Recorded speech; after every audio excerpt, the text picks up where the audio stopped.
गरुड़ पुराण तीसरा अध्याय। 13 दिन की विचलित यात्रा पूरी करने के बाद आत्मा अब यमलोक की ओर बढ़ती है और वहां उसका पहला सामना होता है चित्रगुप्त से। वही चित्रगुप्त जिनके पास हर जीव का पूरा जीवन, हर कर्म, हर पाप पुण्य लिखा होता है। गरुड़ पुराण बताता है कि जैसे ही आत्मा यमलोक के द्वार पर पहुंचती है, उसका नाम पुकारा जाता है और चित्रगुप्त अपने विशाल ग्रंथ से उस आत्मा का पूरा हिसाब खोलते हैं। आत्मा की आंखों के सामने वो हर दृश्य आता है जिसे उसने जीवन में किया होता है। किसे धोखा दिया, किसे दुख पहुंचाया, किसका भला किया और किस पल भगवान को याद किया।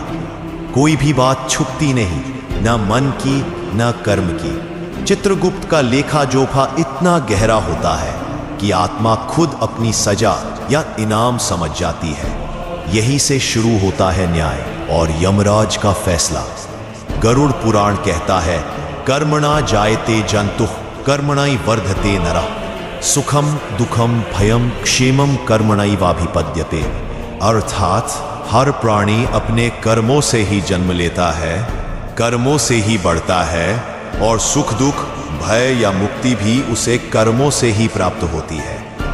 यमराज कठोर नहीं होते, वो न्याय के प्रतीक होते हैं। उनके निर्णय में केवल एक ही बात देखी जाती है, क्या इस आत्मा ने अपने जीवन में अपने कर्मों को समझा। अगर हां, तो उसे पुनर्जन्म का एक और अवसर दिया जा सकता है और अगर नहीं, तो उसे नरक की ओर प्रस्थान करना होता है। यही वो पल होता है जहां आत्मा को अपने जीवन के हर क्षण की कीमत समझ आती है।